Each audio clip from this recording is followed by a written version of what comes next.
nombre es el hermano Michael Castro. Dios te bendiga. Y bienvenidos al resumen del libro de Éxodos y Levítico, el cual se encuentra en el capítulo 4 del libro el cual estamos estudiando, Panorama del Antiguo Testamento. Hablando acerca del libro de Éxodo, ya el pueblo de Israel había salido de Egipto, ¿verdad?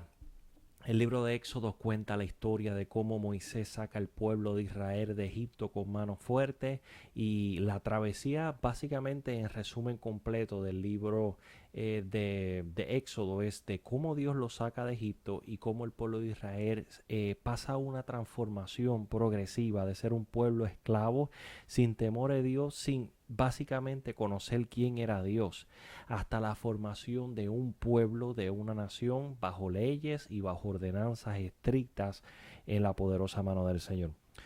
Nuestro personaje principal en el libro de Éxodos es Moisés y el pueblo de Israel. Si vamos a hablar cronológicamente, alrededor del año 1525 a.C., Moisés se encuentra a la corte del faraón por algunos 40 años. Luego, 40 años después de Moisés en la corte del faraón, ese periodo cuenta desde el nacimiento de Moisés hasta el punto en el cual Moisés mata a uno de los siervos del faraón y huye hasta Madián. Eso es un periodo desde el 1525 hasta el 1485. 40 años en la corte del faraón. Luego nos habla acerca de los próximos 40 años de la vida de Moisés, los cuales fueron en Madián. La Biblia dice que Moisés, ¿verdad?, terminó estando en Madián. Su suegro Jetro era uno de los sacerdotes de Madián, y si estudiamos qué era un sacerdote de Madián, básicamente era eh, eh, un sacerdote de Baal, una orden antigua de Baal. Alrededor del 1445 al 1405, 40 años más tarde, Moisés con Israel en el desierto. Los primeros 40 años de Moisés está en la corte del faraón. Luego, a sus 40 años, huye, y desde sus 40 años hasta sus 80 años, él se encuentra en Madián sencillamente pastoreando ovejas. A los 80 años es que Moisés ve la zarza ardiente y recibe el llamado de parte de Dios para salir y regresar a Egipto y hacer que el pueblo de Israel salga. Y luego, a los 80 años, podemos ver 40 años de narrativa en el desierto hasta la muerte de Moisés.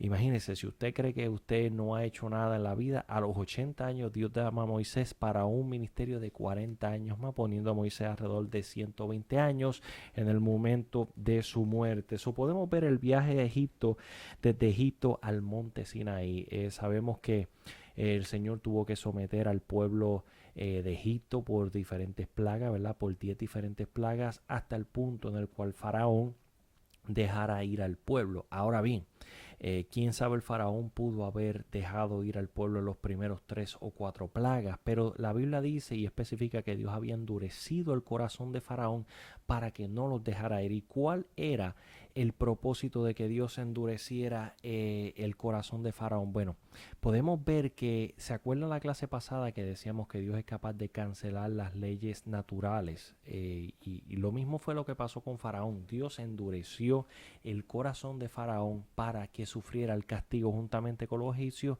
como venganza y paga de los 400 años que habían tenido al pueblo de Israel como esclavos, tratándolo duramente. Y usted dice, no es muy moral que Dios se vengue. Bueno, Dios es el creador de todas las cosas, Dios es el escritor de la justicia. Nosotros como seres humanos no podemos obrar justicia, no podemos traer a una persona en juicio. ¿Por qué? Porque nosotros no somos impartidores de la justicia, ¿verdad? Pero para Dios, que está por encima del tiempo, por encima del espacio, y es el escritor de las reglas mundiales, o sea, el escritor de la justicia, Él es el único que tiene la capacidad, ya que nunca ha pecado, de juzgar a los habitantes de la tierra, y si los quiere castigar, los castiga, y no hay nada inmoral en cuanto a eso. Podemos ver Israel en la esclavitud de Egipto. El silencio histórico de 275 años se rompe en el capítulo 1 cuando Moisés relata dos importantes hechos. Primero, la nación experimentó un enorme crecimiento y segundo, la nación perdió el favor de los gobernantes y fue reducida a esclavitud. La narrativa comienza en el libro de Éxodo contando cómo los hijos de Israel se multiplicaron a tal punto que Faraón y los egipcios se sintieron intimidados por el gran número de israelitas y dijeron, estas personas se nos van a tornar en contra de nosotros y nos van a someter a esclavitud. Así que esclavicémoslos a ellos antes de que nos esclavicen a nosotros. Ya se les había olvidado lo que Dios había hecho por manos de José. Luego de esto podemos ver cuando Moisés tenía 80 años, llegó el momento de Dios para redimir al pueblo de la servidumbre. Las plagas de Dios en Egipto fueron el método el cual Dios utilizó para someterlos y sacarlos de esa nación. En la página 51 del libro usted puede ver que cada plaga tipifica, tiene un chart bien importante, o sea, y habla acerca de que cada plaga representaba un dios pagano que los egipcios oraban, y cada vez que entraba una plaga el egipcio se iba y oraba al dios que controlaba la próxima plaga, a tal punto que el Señor le demostró que ninguno de sus dioses tienen potestad sobre ellos. Algunas de las plagas los hijos de Israel las tuvieron que pasar, plagas como convertir el río Nilo en sangre, la plaga de las ranas, el enjambre de los piojos. El pueblo de Israel pues no se le extendió sobre ello, pero hubieron otras plagas, las cuales sí, como enfermedades en el ganado, úlceras sobre hombres y animales, destrucción. Así que el pueblo de Israel en este momento vivía en un lugar llamado Gosén, ¿sabes? Para los egipcios era abominable que la labor de ser pastor de ovejas, y los judíos, los israelitas, eran pastores de ovejas. Por eso los pusieron a vivir en un lugar llamado Gosén. Por eso no todas las plagas tocaron a los hijos de Israel. Podemos ver luego la institución de la Pascua. Cuando el pueblo de Israel sale de Egipto, instituyen la Pascua. Dice, Dios dio a Israel un nuevo calendario basado en el significativo acontecimiento. El sacrificio de la Pascua prefiguraba la manera hermosa del Señor Jesucristo, nuestra Pascua. Tenía que emplear un cordero de flor de la vida sin tacha alguna. Sabemos que la institución de la Pascua viene desde los días en el cual la muerte pasaría sobre los habitantes de Egipto, y aquel que tuviera el cordero, la sangre del cordero pascual en el dintel de su puerta, no iba a sufrir de estas consecuencias de la muerte. Y desde ahí entonces se instituye la Pascua. ¿Quién es el cordero pascual? Es Cristo, ¿verdad? La Pascua hablaba y profetizaba lo que iba a ser la vida de Cristo. La destrucción del ejército egipcio. La escritura nos habla, alrededor del capítulo 13 al 17, nos habla acerca de cómo Dios destruyó a Faraón junto con todos sus ejércitos y los echó al fondo de la mar. El viaje al monte Sinaí es uno de los hechos más importantes del libro de Éxodo, ya que en el monte Sinaí el Señor pacta con su pueblo nuevamente y escribe los 10 mandamientos. El monte Sinaí, el pueblo de Israel hizo un campamento frente al monte Sinaí y estuvieron allí por espacio de un año aprendiendo la ley de Dios, construyendo el arca del pacto, construyendo la tienda que el Señor le había dicho que construyeran y formando su sistema de ley antes de entrar a conquistar la tierra que Dios le había prometido. La promulgación de la ley en el monte Sinaí fue uno de los acontecimientos más importantes de la historia para el pueblo judío y para nosotros, lo cual todavía hace eco hoy en día. Podemos ver la institución de las leyes civiles alrededor del capítulo 21 al 24. Cuando hablamos acerca de leyes civiles, la ley de Moisés se divide entre responsabilidades hacia Dios y hacia nuestros hermanos, reducido a los 10 mandamientos. Luego podemos ver lo que son las leyes civiles, que es de la manera que yo me voy a comportar con mis hermanos, y podemos ver las leyes del tabernáculo y de servicio o leyes ceremoniales. Dentro de las leyes civiles es mi comportamiento hacia mi hermano. Y las leyes civiles eran tan y tan meticulosas para Dios que incluso hay un código de construcción dentro de las leyes civiles.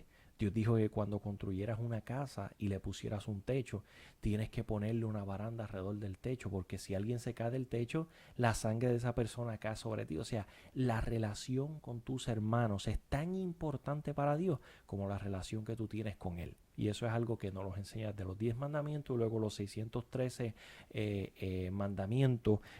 Podemos encontrar promulgaciones de leyes civiles y ceremoniales que nos hablan de nuestra relación hacia Dios. Hay una página bien importante que es la página 56, nos habla acerca de el organigrama del tabernáculo o en qué manera estaba todo organizado para el servicio hacia Dios. Luego hablamos acerca del libro de Levítico. Cuando hablamos acerca de Levítico, Levítico nos da lo que son las leyes civiles y las leyes, específicamente las leyes ceremoniales hacia Dios. En otras palabras, ¿qué Dios te manda de mí y de qué manera yo me he de acercar a Dios? Cuando hablamos acerca del culto a Dios, hoy en día esto se ha sacado de proporciones y hemos llegado a la conclusión que todo lo que usted le dé a Dios es bueno para Él. La realidad del caso es que no. Dios demanda que el culto sea algo organizado, que el culto se le dé a Él como Él lo ha establecido desde antemano. Podemos ver desde el capítulo 1 al 7 las ofrendas y las normas que las regían. Usted no podía traer cualquier tipo de ofrenda. Podemos ver una vez finalizado el tabernáculo, las ofrendas llegaron a formar parte de la vida diaria de Israel. Por cuanto Dios era santo e Israel era pecaminoso, era necesario hacer la expiación, una cobertura. La palabra expiación es una cobertura por el pecado por medio del sacrificio de animales. Esta sección registra las diferentes clases de ofrendas que formaban parte de la experiencia del culto de Israel. Cuando hablamos acerca de la expiación, hablamos acerca de un método de cubrir pecados que el pueblo había cometido. Dios dio diferentes tipos de reglas dentro de lo que era la regla de la expiación, qué tipos de ofrenda tú le podías llevar para diferentes tipos de pecados, incluyendo el cordero que usted tenía que sacrificar una vez al año por los pecados de todo el pueblo, o el cordero pascual, que era el cordero que cubría todos los pecados del pueblo. Amén. Vamos a hablar acerca de la institución de los holocaustos. Los holocaustos es la ofrenda más común de los sacrificios. Era para expiar el pecado de la persona individual. Ahora bien, la ofrenda de los animales, se traía un animal, usted pecaba, usted traía un animal, lo sacrificaba, el sacerdote le ponía la mano en uno de los cuernos, usted le ponía la mano en otro cuerno y el sacerdote lo degollaba. Cuando usted le ponía la mano a uno de los cuervos, a uno de los cuernos del animal, usted le estaba pasando su pecado simbólicamente y espiritualmente al animal. Luego el sacerdote lo tomaba por el otro cuerno como mediador entre su pecado y Dios, y lo sacrificaba para que la sangre de ese animal cubriera el pecado de la persona. Y usted me preguntará, pastor, pero ¿cómo es posible que la sangre de un animal sea capaz de cubrir un pecado? Bueno, la Biblia dice que la paga del pecado es muerte. Hay una regla en la eternidad de que el pecado provoca muerte, y de la única manera que se puede enmendar la ira de Dios a causa del pecado es a través del sacrificio de un animal. Tiene que haber derramamiento de sangre. Alguien tiene que derramar su sangre, tiene que perder su vida. Entre tanto llegaba la persona de Cristo, que es hecho una vez para siempre, nosotros teníamos que sacrificar animales para que cubrieran nuestros pecados. Ahora bien, al animal no conocer la razón por la cual muere, solamente cubría el pecado del hombre, pero no lo quitaba.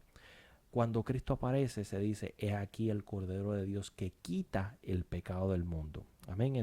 La expiación real vino de parte de Dios. La oblación es el primer tipo de sacrificio es el holocausto, el segundo es la oblación. La oblación, esta ofrenda era de harina o de grano. Aunque faltan detalles, era evidentemente una expresión de acción de gracia y de consagración. El holocausto era por el pecado. La ofrenda de harina o de grano, la ofrenda de oblación, que como se llama, era una ofrenda de gratitud y de acción de gracia ante Dios. La ofrenda de paz era el otro tipo de ofrenda, lo encontramos en el capítulo 3 del 1 al 17. Esta ofrenda voluntaria proveía a los israelitas con una oportunidad de expresar un deseo de comunión con el Señor. Se podía usar un macho o una hembra sin tacha de los rebaños o de las manadas. Esto era una ofrenda de paz y de reconciliación ante Dios. La ofrenda por el pecado. El principal propósito de esta ofrenda era tratar con la situación en la que se necesitaba una purificación. Se empleaba en la dedicación del tabernáculo para purificar el altar. Esa era la ofrenda por el pecado. La próxima ofrenda era la ofrenda de expiación. Si una persona violaba la ley tomando algo que pertenecía al Señor como el diezmo o al hombre como algún bien, se le demandaba que trajera como sacrificio un carnero sin tacha. Esta ofrenda debía ir acompañada con una apropiada restitución.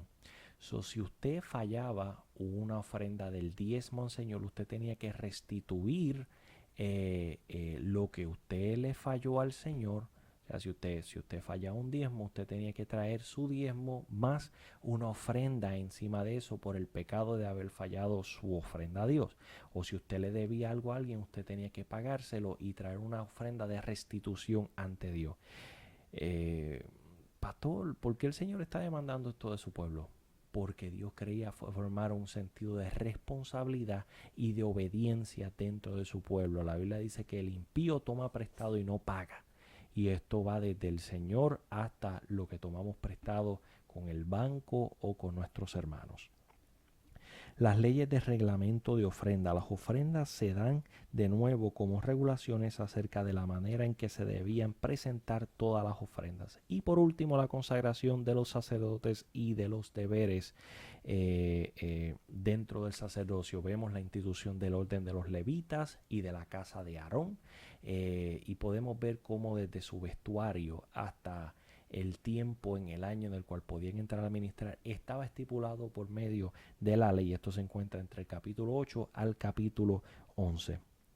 Después podemos ver el camino de Israel en comunión con Dios. Podemos ver un pueblo rebelde, un pueblo que básicamente era esclavos egipcios con Dios de Egipto. ¿Cómo comienza a vivir una vida de comunión con Dios? Sí, cabe hacer una redundancia que el pueblo le tomó varios castigos y tuvieron que morir varias personas del pueblo para que el pueblo entrara en una comunión y se dieran cuenta que Dios es un Dios real, primero que todo, un Dios santo y un Dios verídico o veraz, un Dios que cuando dice que demanda algo, que quiere algo, no se retracta. No como los hombres que nos retractamos, Dios no se retracta de los estatutos que hace. Y luego de esto podemos ver dentro de la comunión con Dios el pueblo celebrando diferentes tipos de fiestas, como la fiesta de los tabernáculos, la cual se instituyó hasta la fiesta del Pentecostés. Así que este ha sido el resumen del libro de Éxodos y de Levíticos capítulo 4. Por favor, proceda al próximo video. Dios te bendiga.